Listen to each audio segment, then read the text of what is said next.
Graksholo kaisa songjak pandani bisingti Mohanpur Amchaini Swami Vivekananda College o Shalchini Romai songjak NSS panda paikha. Tirno paithak shalo manjaka Swami Vivekananda College ni Principal Dr. Haradon Saha. NSS ni officer khobai Swami Vivekananda College ni phirnaiti rok khobai rungsirnai rok.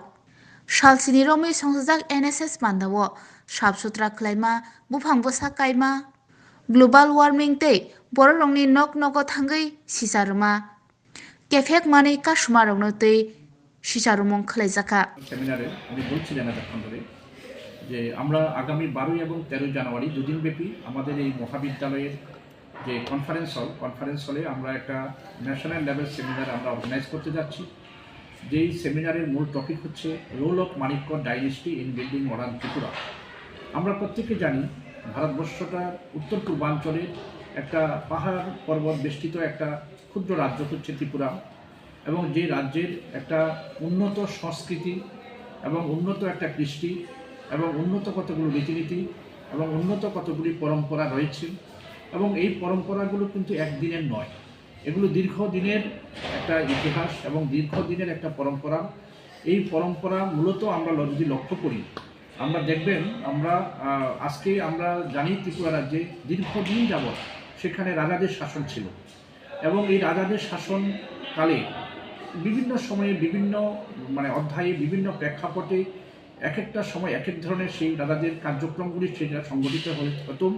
Total প্রায় 186 জন রাজা সেখানে তারা শাসন করেছিলেন, এবং এই শাসনকালের মধ্যে প্রথম দিকে যে শাসনকাল ছিল সেটা হচ্ছে মাইথোলজিক্যাল রুলার্স, এবং সেখানে আমরা যদি দেখি 1 থেকে 115 জন রাজা ওই সময়কার মধ্যে তারা ওই সময় শাসন করেছিলেন। পরম্পরা যে আয়ুর্বেদ শাস্ত্র, সেটাও কিন্তু সেদিকে তাকিয়ে রাজারাও কিন্তু আয়ুর্বেদ শাস্ত্রটাকে কিন্তু ওই সময় ভীষণভাবে গুরুত্ব দিতেন, এবং রাজারা বিভিন্ন সময়ে তাদের অসুস্থতার সুযোগ যখন হতো তারা কিন্তু এই আয়ুর্বেদ শাস্ত্রে বিভিন্ন ওষুধ, যে গাছপালার যে ওষুধপত্র সেগুলো ব্যবহার করে তারা কিন্তু সেখানে কী করতেন, চিকিৎসা করাতেন। এই কাজগুলি কিন্তু তারা শুরু করেছিলেন ওই রাজাদের আমল থেকে। তারপরে কী ছিল, ইন্টারনাল অ্যাডমিনিস্ট্রেটিভ রিফর্ম, অর্থাৎ ইন্টারনাল অ্যাডমিনিস্ট্রেটিভ বলতে রাজন্য শাসিত ত্রিপুরার এলাকার মধ্যে যে অ্যাডমিনিস্ট্রেটিভ প্রশাসনিক যে সংস্কার, সেই প্রশাসনিক সংস্কারটা কিন্তু রাজাদের আমলেই শুরু হয়েছিল। সুতরাং এই যে বিষয়গুলো, তারপরে হচ্ছে পোস্টাল রিফর্ম আমরা যদি দেখি, সেটাও কিন্তু পোস্টাল রিফর্ম, এক জায়গা থেকে আরেক জায়গায় খবর পৌঁছানো, রাজারা কিন্তু সেই কাজটা শুরু করেছিলেন। তারপরে হচ্ছে রিফর্ম ইন উইকলি হলিডে, এই যে আজকে সাপ্তাহিক যে ছুটির দিন, এটাও কিন্তু আমরা লক্ষ্য করি রাজাদের আমল থেকে কিন্তু শুরু হয়েছিল। তো এই যে তারপরে হচ্ছে রিফর্ম ইন সেন্সাস, যে সেন্সাস করা বিভিন্ন সময়ে, এই সেন্সাস রাজাদের আমলে শুরু হয়েছিল। রিফর্ম ইন ক্যাবিনেট, যে ক্যাবিনেট কীভাবে রিফর্ম করা, রিফর্ম করে কীভাবে ক্যাবিনেট তৈরি করা হবে, সেটাও রিফর্ম করা হয়েছিল। রিফর্ম ইন পেমেন্ট, কীভাবে টাকা পয়সা পেমেন্ট করা হবে তার জন্য সংস্কার করা হয়েছিল। সামাজিক রিফর্ম সংস্কার আমরা জানি সেটা রাজাদের আমলে হয়েছিল। Reform in legislation, reform in tribal education, আজকে ট্রাইবাল এডুকেশনের কথা আজকে সবাই বলছি আমরা, কিন্তু ট্রাইবাল এডুকেশন এবং ট্রাইবালদের জন্য যে উন্নয়ন, সেটা রাজাদের আমলে শুরু হয়েছিল, সংস্কার হয়েছিল, যেটা কিন্তু আমরা অস্বীকার করতে পারি না। ইতিহাস সেটা বলছে, আজকে প্রমাণ সহ সেটাকে প্রুভ করছে। সুতরাং রিফর্ম ইন এগ্রিকালচার, কৃষিক্ষেত্রে উন্নয়ন বা সংস্কার, ইন্ডাস্ট্রি ক্ষেত্রে সংস্কার এবং উন্নয়ন। তারপরে হচ্ছে রিফর্ম ইন সিভিল সার্ভিস, সেক্ষেত্রে উন্নয়ন। Reform in banking, reform in village administration, constitutional reform. এরকম এমন কোনো দিক আমরা লক্ষ্য করি, দেখবেন বাকি নেই যেখানে রাজাদের আমলে কিন্তু, বিশেষ করে আধুনিক রাজা বলতে যাদেরকে আমরা বুঝি, তাদের আমল থেকে কিন্তু আমরা লক্ষ্য করবেন যে তাদের আমলে কিন্তু এটা ব্যাপক পরিমাণে সংস্কার শুরু হয়েছিল। সুতরাং আজকের দিনে দাঁড়িয়ে আমরা যা কিছু দেখছি, এগুলোর পেছনে রাজাদের একটা বিশাল গুরুত্বপূর্ণ অবদান ছিল, এবং রাজারা পরম্পরায় আমরা লক্ষ্য করেছি তারা হিন্দু ধর্মটাকে বিশ্বাস করত, এবং হিন্দু ধর্মের যে আচার ব্যবহার, রীতিনীতি, বিশ্বাস, সংস্কার, এগুলো সবগুলোকে তারা মেনে চলতেন। সুতরাং এই যে গ্লোরিয়াস ফার্স্ট আমাদের ত্রিপুরার, সেই ইতিহাসটাকে আমাদের ইতিহাসবিদরা, আমাদের এখানকার গবেষকরা, আমাদের এখানকার শিক্ষাবিদরা কীভাবে সেটাকে দেখছেন, এবং কিভাবে একটা প্ল্যাটফর্মের মধ্যে সবগুলোকে একত্রিত করে সেগুলোকে সবার সামনে উপস্থাপন করা যায়, তার জন্য আজকে স্বামী বিবেকানন্দ মহাবিদ্যালয় একটা উদ্যোগ গ্রহণ করা হয়েছে। এবং সেই উদ্যোগের সাথী হিসাবে আমরা চাই আপনারা সেখানে আসবেন, দুদিন ধরে থাকবেন এবং এগুলোকে সংগ্রহ করবেন। এবং সেখানে আমরা লক্ষ্য করবেন, আমাদের ম্যাডাম বলছিলেন একটু আগে যে আমাদের উদ্বোধনী প্রোগ্রামে সেখানে আমাদের মাননীয় মন্ত্রী, এখানকার অত্যন্ত জনপ্রিয় মন্ত্রী শ্রীযুত রতনলাল নাথ সেখানে থাকবেন আমাদের মানে পার্শ্ববর্তী শিবরে, এবং সেই 115তম রাজা এই মাইথোলজিক্যাল পিরিয়ডের শেষ রাজা ছিলেন।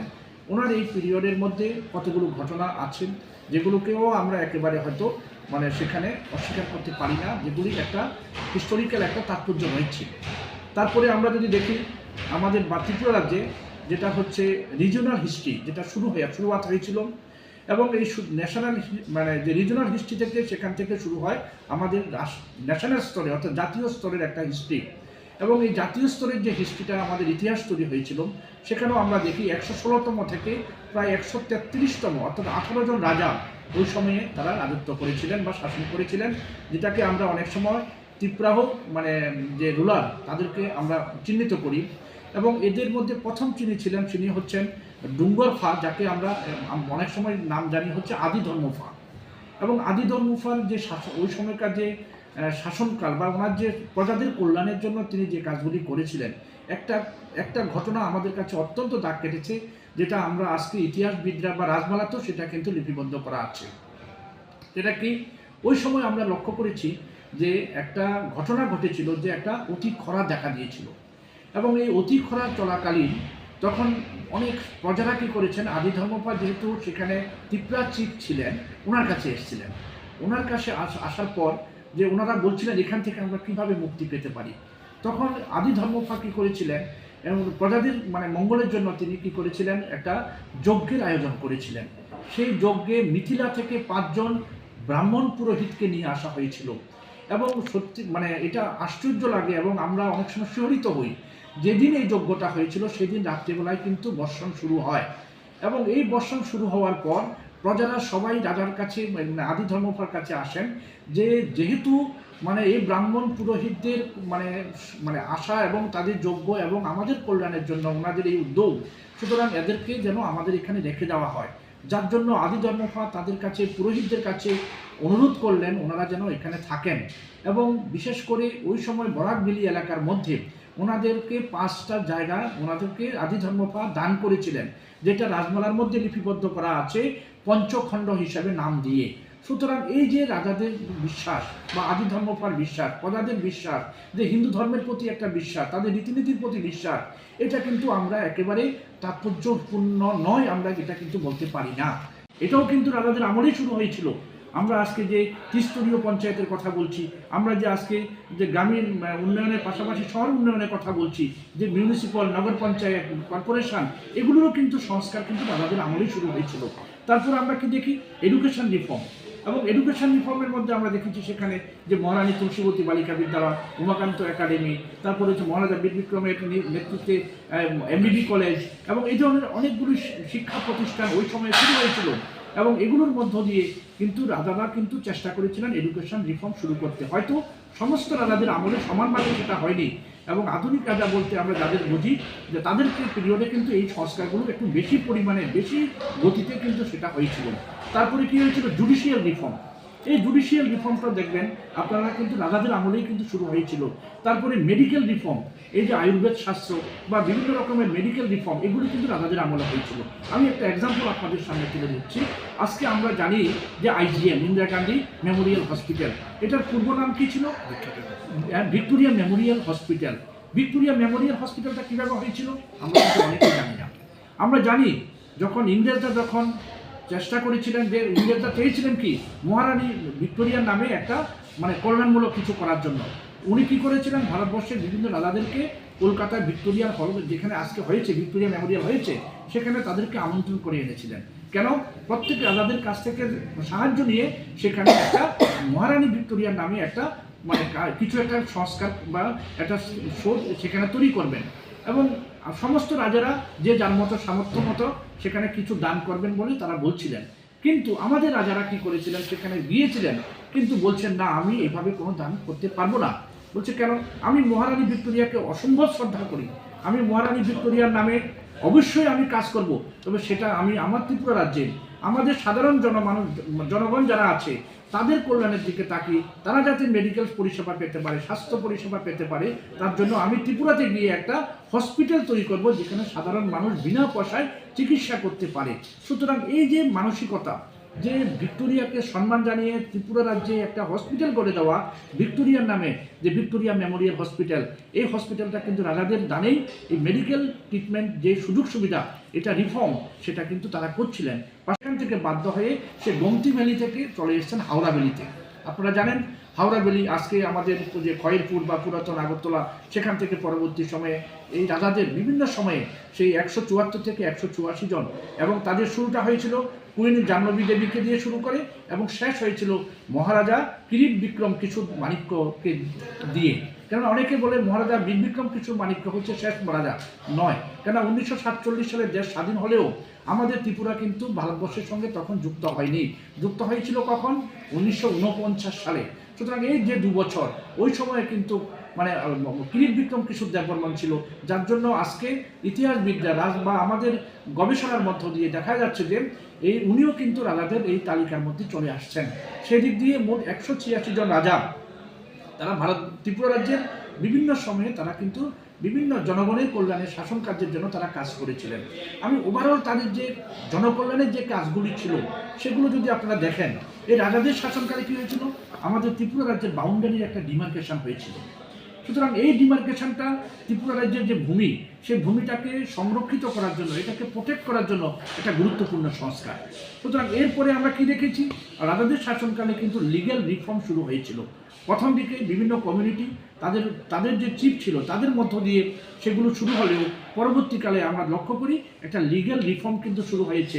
সময়ের সঙ্গে সঙ্গে বা পরিবর্তনশীলতার সঙ্গে সঙ্গে সেগুলোকে তাল মিলিয়ে হয়তো পরবর্তীকালে সংস্কার হয়েছে, কিন্তু সেই রিফর্ম কিন্তু রাজাদের আমলেই শুরু হয়েছিল। তারপর এবং ধর্মেন্দ্র দাস, যেটা আপনারা দেখি যে ওই যে মানে ন্যাশনাল হিস্ট্রি যেটা শুরু হয় সেখানে গিয়ে শেষ হয়। তারপরে শুরু হয় রাজাদের যে ইতিহাস, সেটা কিন্তু অত্যন্ত মানে কি বলবো ট্রাভেলসের মধ্য দিয়ে রাজারা কিন্তু তখন পরবর্তী সময় অর্থাৎ 134তম থেকে শুরু করে 173তম যে সমস্ত রাজারা ছিলেন মানে ত্রিপুরা রাজ্যের ইতিহাসে, তারা কিন্তু মানে অত্যন্ত কঠিন পরিস্থিতির মধ্যে তারা কিন্তু বিভিন্ন তাদের শাসন কার্যগুলো করেছিলেন। কেননা আমরা জানি বরাক ভ্যালিতে যারা যখন ছিলেন সেখানেও বিভিন্নভাবে একটা শ্রেণীর লোকের দ্বারা, সাত্তান্বেষী লোকের দ্বারা তারা কিন্তু অনেক সমস্যার সম্মুখীন হয়েছিলেন। সেই বরাক ভ্যালি থেকে তারা পরবর্তীকালে বাধ্য হয়েছিল সেখান থেকে শিফট করে তারা চলে যেতে গোমতী ভ্যালিতে। এবং গোমতী ভ্যালিতে যাওয়ার পর আপনারা জানেন সেখানে, এবং গোমতী ভ্যালিতে যাওয়ার পর সেখানেও তারা কিন্তু অনেক রকমের মানে উন্নয়নের জন্য বিশেষ করে উদয়পুরকে কেন্দ্র করে এবং অমরপুর এই সমস্ত এলাকাগুলোকে কেন্দ্র করে পুরো মানে সাউথ এলাকাগুলির মধ্যে তারা অনেক মানে কি বলবো মন্দির নির্মাণ করেছেন, সেখানে অনেক দিঘি খনন করেছেন। এই সমস্ত দিঘিগুলোর ইতিহাস আমরা কিন্তু কম বেশ প্রত্যেকে জানি, কিন্তু কারা করেছিলেন, কিভাবে করেছিলেন, এবং অনেক মন্দির আছে সেগুলো কিন্তু নেগেটিভ চেঞ্জ হয়ে গেছে। এই সমস্ত ইতিহাসগুলো ইতিহাসবিদরা কি বলেন বা কি জানেন, কিভাবে জানেন, এগুলো নিয়ে আমাদের জানা, আমরা মনে করেছি আমাদের মহাবিদ্যালয়ের মানে যারা আছেন তারা মনে করেছেন এগুলো সবার সামনে একটু উন্মোচিত হোক। যার জন্য আমরা লক্ষ্য করি সেখানেও কিন্তু মাণিক্য এই সময়টার মধ্যে কিন্তু তারা অনেক সমস্যার মধ্যেও তারা কিন্তু এই কার্যক্রমগুলি সংগঠিত করেছেন। এবং পরবর্তী সময় দেখা গেল যে সেখানেও তারা বিভিন্ন সময়ে বিভিন্ন রকমের বাধার সম্মুখীন হয়েছেন। এবং এই বাধার সম্মুখীন হওয়ার পর একটা সময় এমনও আছে রাজারা বনে জঙ্গলে গিয়ে আশ্রয় নিতে হয়েছে তাদের মানে বিশেষ করে যখন চট্টগ্রাম ওই সমস্ত এলাকা থেকে লোকরা এসে যখন তাদের উপর আক্রমণ করতে শুরু করলো, পরবর্তীকালে তাদেরকে যারা আক্রমণ করেছে তাদেরকে সেখানে মানে জনসেবক হিসাবেও অনেকে স্বীকৃতি দেওয়ার জন্য চেষ্টা করেছিল অনেক সাত্তান্বেষী ইতিহাসবিদ। কারণ আমরা জানি ইতিহাসকে আজকে যারা অনেক সাত্তান্বেষী মানুষ সব সময় তারা তাদের প্রয়োজনের খাতিরে তারা ব্যবহার করে থাকে। সুতরাং ইতিহাস, বিকৃত ইতিহাস, সঠিক ইতিহাস না এনে বিকৃত ইতিহাসের মধ্য দিয়েও কিন্তু একটা প্রচেষ্টা ওইখানে চলছিল। আমরা যারা আছি আজকে আমরা মনে করছি এই ধরনের ইতিহাসগুলো সঠিক ইতিহাস সবার সামনে আসুক, অজ্ঞাত ইতিহাস, অখ্যাত ইতিহাস আজকে সেগুলো দূরীভূত হয়ে মানে সবার সামনে সত্যটা উন্মোচিত হোক, যেটা আমাদের ভারতীয় ইতিহাস সংকলন সমিতি বলুন, ভারতীয় ইতিহাস সংকলন যোজনা বলুন, আমাদের মহাবিদ্যালয়ে যারা শিক্ষানুরাগী মানুষ আছেন, গবেষকরা আছেন, তারাও এটা নিয়ে খুব রিয়েলাইজ করে ফিল করেছেন।